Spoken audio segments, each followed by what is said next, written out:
everyone, welcome back to Teaching with Tenia. I'm so glad you clicked on this video because I have a special guest with me, another one as you can see, and I'm so excited for this interview because it's a whole different perspective on education from a male view, as you guys can tell. So for day 4, we're talking about the male perspective in education and how important it is to have different genders in the classroom and role models for our students. So let's get right into the video.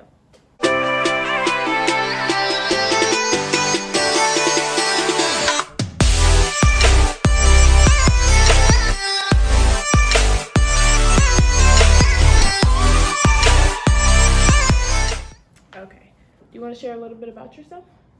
Yeah, so my name is Malachi. I am a junior in the education department here, specifically early education, which here is pre-K through 4.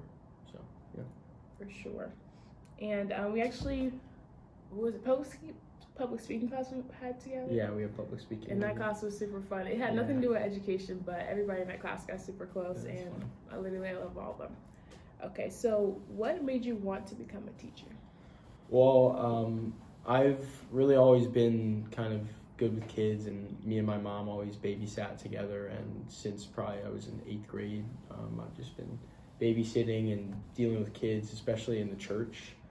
I've just been a light in their lives, and I've made a lot of relationships with kids over the past. And I went to public school my whole life, K through 12, and I just saw a need in the public school, especially for that male role model, especially in elementary school. Like, there's not a lot of male teachers, as you've heard, but I just really want to make an impact in their lives, kids' lives, and just be that figure, especially if I know some kids maybe don't have the best home lives or they don't have the best relationship with their parents. So I just really want to be involved in their lives and help them in any way I can. So. For sure, and just answering that calling and answering that need, because God, you never know how God's going to use you. And with your experience, like you said, with your mom, and so many people probably would have backed away from that, especially being a minority in the education field. So thanks for answering that call. No problem. What experience have you had in teaching so far? So I've actually had, I guess, my first experience would have been my senior year in high school. I did an internship program through my high school where I got to go for about an hour or 2 hours a day over to an elementary school in my district. And I actually got to be like an intern in my cousin-in-law's class at the time. It was her first year. So I really kind of helped her out in her class, and she was like nervous and stuff. So, what grade was that? It was 4th grade.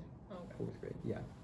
So that was my first experience. I did that the entire year of my senior year, and that was kind of a wake up call and like I guess a reassurance too of like you're called to be in the classroom.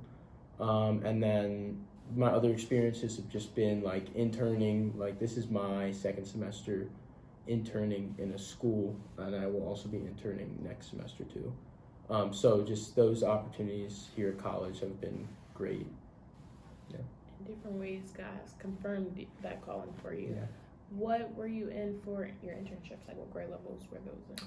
So my first internship was last semester. That was actually a 5th and 6th grade class at a Christian school, and it was a little bit of a tough spot because my professor told me like it was COVID, kind of during COVID at the end of it.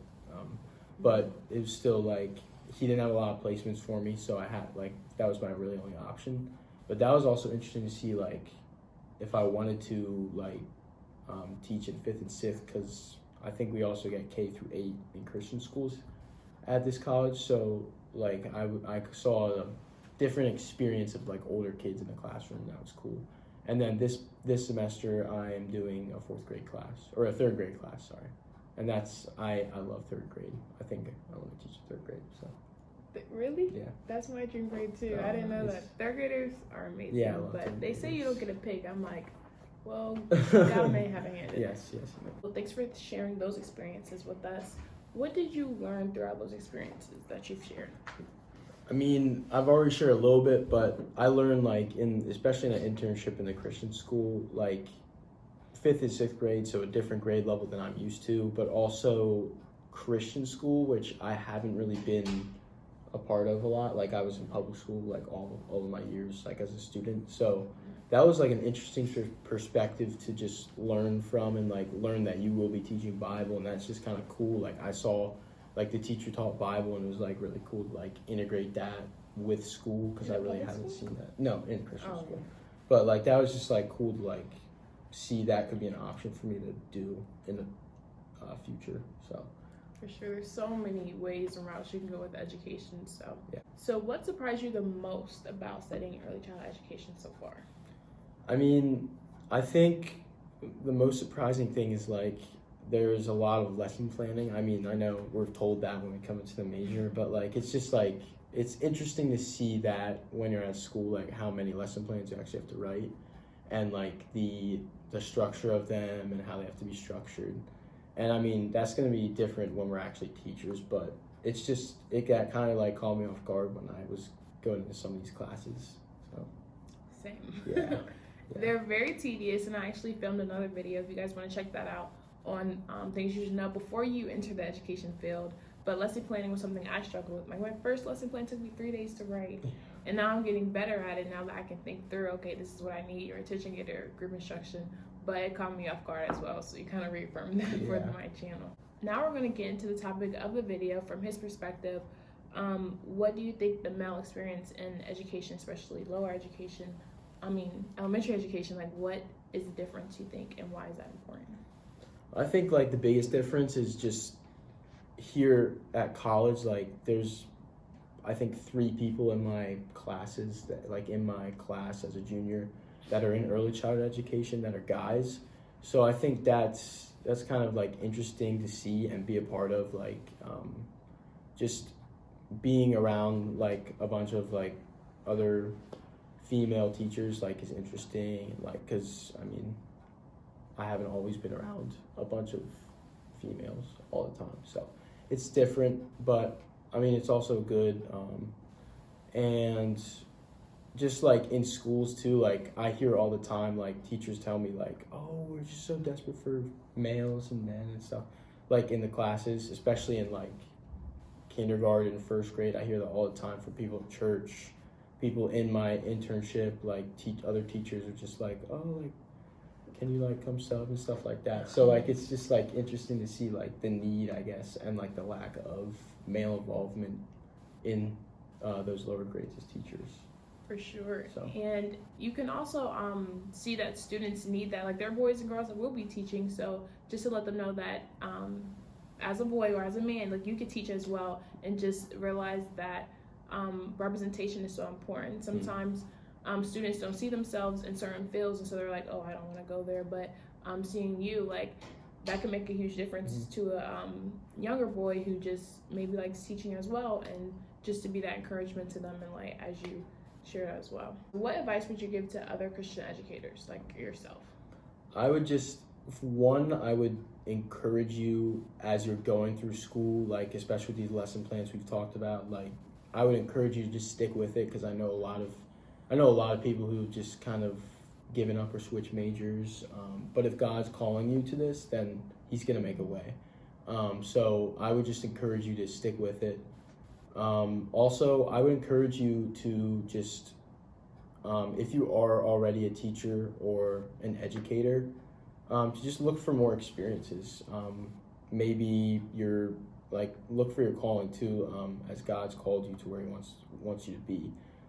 Maybe he wants you to move to a different school or a different grade level. Be open to those things. And for those who are interning or in school right now, just in your internships, I would encourage you to take those opportunities to teach and to be more involved in a classroom than you already are. That is good advice, because like even though like we're stuck on maybe 3rd grade, Yeah. maybe God is calling us to 4th grade, 1st grade, or maybe even kindergarten, which is scary to me, but I feel like that's the only way we can grow when we're uncomfortable, or maybe it's just a different school setting or different meeting students and different needs. Like I think I'm being called to the inner city, and other people may be called to like a urban or rural setting. It really just depends, but to answer that calling for sure. So that's all the questions I have for you today. Thank you so much for coming on my channel and just being able to express like your side and your opinion from a male's perspective. Before we close the video, I just wanted to share that in my practicum, I was able to observe a third grade classroom, but it was a husband and wife team teach, and the way like they fed off each other and the students responded to like the guy and the female, like it was totally different. Just how much you could tell those kids respected him, and just like they respected the female as well, and just hearing that different dynamic as they taught, it was pretty amazing to watch. So if you are a male in education, I could, like he said, continue your journey and answer that call, no matter how tough it may be, no matter how different. Like we need that different, and I feel like society has made it so that different is not good. Being different can be good, and just to serve God and whatever he is calling you to. So thank you so much for watching this video. Don't forget to tune in tomorrow for Tecember Day 5. And hope you're in your Christmas spirit. We wore red today. Yep. And hope you're in the Christmas spirit. So I'll see you guys in the next video. Peace.